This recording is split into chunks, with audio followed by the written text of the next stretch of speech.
بابا جی اپنی وفات سے چند دن قبل پیر مہر علی شاہ کے خواب میں آئے اور کہا کہ آپ نے میرا جنازہ پڑھانا ہے۔ وفات کی اطلاع ملتے ہی پیر صاحب گوڑا ریلوے اسٹیشن گھوڑے پر ایک ساتھی سمیت پہنچے، مگر گاڑی جا چکی تھی۔ آپ راولپنڈی ریلوے اسٹیشن آئے تو آگے بابا جی کی وفات بارے تار پڑا ہوا تھا۔ اتفاق سے اسی وقت ایک پیغام رساں بھی پہنچ چکا تھا اور گاڑی بھی مل گئی۔ کلیام پہنچ کر کچھ ہی فاصلے پر بابا جی خود استقبال کے لیے حاضر تھے۔ پیر مہر علی شاہ حیران ہوئے تو آپ نے دو باتیں کی، ایک یہ کہ ہمارے رسول کی اولاد آئے اور ہم استقبال نہ کریں، اور دوسرا جنازے کی طرف اشارہ کر کے فرمایا وہ میری فنا ہے، وجود کی طرف اشارہ کر کے کہا یہ میری بقا ہے۔ بابا جی نے نفس کو مارنے کے لیے انتہا کر دی، تمام عمر پتھر کی سلوں پر چلا کاٹا۔ خاص طور پر جون جولائی کی شدید گرمی میں آپ کی پیٹھ مبارک سے چمڑی اتر جاتی اور آپ اف تک نہ کرتے۔ سخت سردی میں اپنے جسم پر یخ پانی ڈلواتے۔ اس وجہ سے ان کی ظاہراً شرعی عبادت ختم ہو گئی۔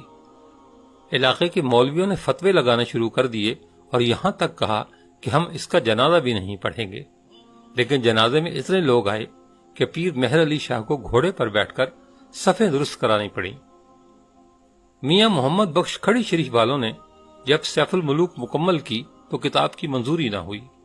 آپ پیر مہر علی شاہ گولڑوی کے پاس حاضر ہوئے تو انہوں نے فرمایا یہاں ایک کلیامی ہیں جو رب کی بارگاہ سے کتاب دلوا سکتے ہیں۔ میاں محمد بخش جب مندرہ کے مقام پر پہنچے تو گھوڑا بیٹھ گیا۔ آپ پیدل کلیام شریف آئے۔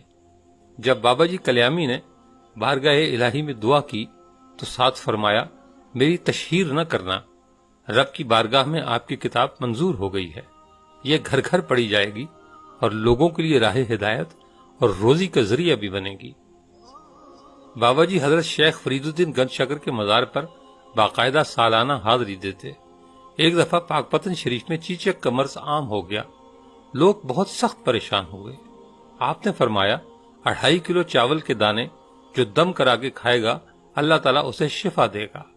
یوں سینکڑوں لوگ شفا یاب ہوئے۔ اسی طرح آستانے پر حاضری سے جزا بھی ٹھیک ہو جاتے اور پھر وہ درگاہ کے ہی ہو کر رہ جاتے۔ حضرت خواجہ اعلی بخش توسوی پیر پٹھان توسوی کے پوتے تھے۔ بابا جی ان سے عمر میں بڑے تھے۔ پاک پتن وہ بھی حاضر ہوتے اور بابا جی بھی۔ اللہ بخش توسوی نماز کے معاملے میں بہت سخت تھے۔ بڑے بڑے مشائخ کو نماز نہ پڑھنے کی وجہ سے بہت پٹوایا۔ کسی نے بتایا کہ کلیام والے بابا جی بھی آئے ہیں لیکن مسجد نہیں آئے۔ سب کانپ گئے، کیا پٹوائیں گے؟ فرمایا دیکھو بابا آئے ہیں۔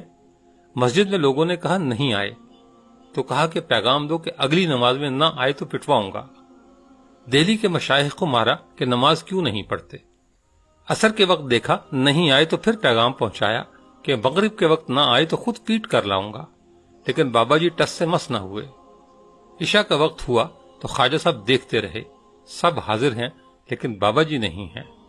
بہت غصہ آیا کہ نماز کے بعد اب ماروں گا، لیکن جب خواجہ اللہ بخش نے سلام پھیرا تو بابا جی دائیں طرف بھی صف میں بیٹھے ہوئے ہیں اور بائیں طرف سلام پھیرا تو اس طرف بھی بیٹھے ہیں۔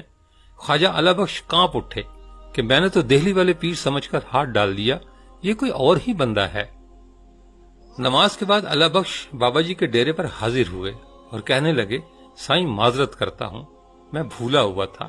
اللہ کی ذات میں فنا فضل الدین کلیامی نے آنکھ اٹھائی اور کہنے لگے اللہ بخش تیرے دادا کا لحاظ ہے، نہیں تو میں تمہیں وہ ناچ نچاؤں کہ دنیا دیکھے کہ تم نے ہاتھ کس کو ڈالا ہے۔ پھر ایک جملہ فرمایا اللہ بخش کچھ ایسے بھی نمازی ہیں دنیا میں جو اللہ کی حضوری میں پہلے صف میں بیٹھتے ہیں، اور کچھ ایسے نمازی ہیں جن کی آخری صف میں بھی جگہ نہیں ہوتی بلکہ جوتوں میں بھی جگہ نہیں ملتی۔